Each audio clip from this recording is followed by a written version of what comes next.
there are three things that I think organizations really need to pay attention to. One is organizational knowledge. So what do they know about the organization, where it's going, what are the business plans, what strategies in place, what talent do they need, what skills do they need to get to where they want to be in the future. So if you don't have clearly articulated business plans, then it's going to be difficult to identify what talent you need. Then when you do identify the talent, do you have it in-house? So what is your skills inventory? Who has what talent? Who has what skills? What capabilities? Are they mobile? Are they interested? The next area I would say is managerial strength and courage. So it's the strength of managers to be able to identify development needs, to identify strengths, to identify weaknesses, and not focus on one or the other in particular, but to maximize the opportunities as a strength and how do you make it stronger and make it more viable in the organization and for the future. But weaknesses or development areas, how do we strengthen those and give the person a better opportunity to expand their knowledge base and in the future, the skills and the opportunities.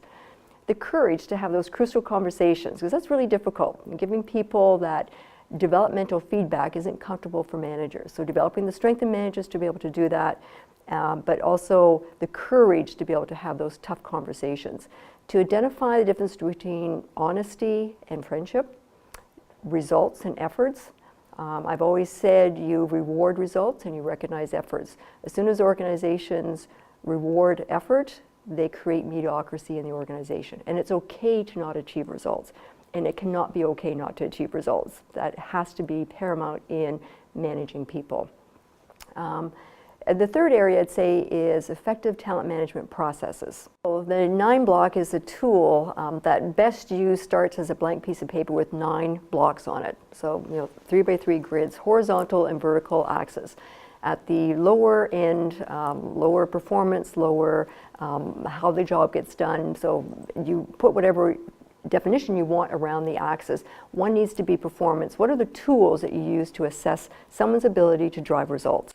These metrics that the organization has determined are really important for that manager, that person to be able to deliver against, and the assessment on how they're doing against some of those business metrics. On the other axis would be how they get the job done. So to what degree do they create followership? Do they create teamwork? Do they delegate? Do they provide good feedback? A skill that managers, we talk about managers having, but not all managers do, is do they really develop people effectively?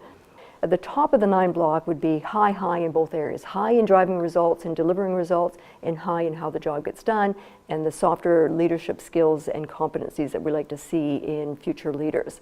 So as you move people through or place people on the grid, a manager who may need a little bit of help is somebody who puts all of their 12 direct reports right smack in the middle, which says to me as someone who oversees the process is that this manager doesn't know how to differentiate performance. So the 3 areas that we talked about, organizational knowledge, managerial strength and courage, and talent management processes are all interrelated. And you can be exceptional in any one area, but if you don't have the other 2 areas to align with, then your talent management process will fail in the organization.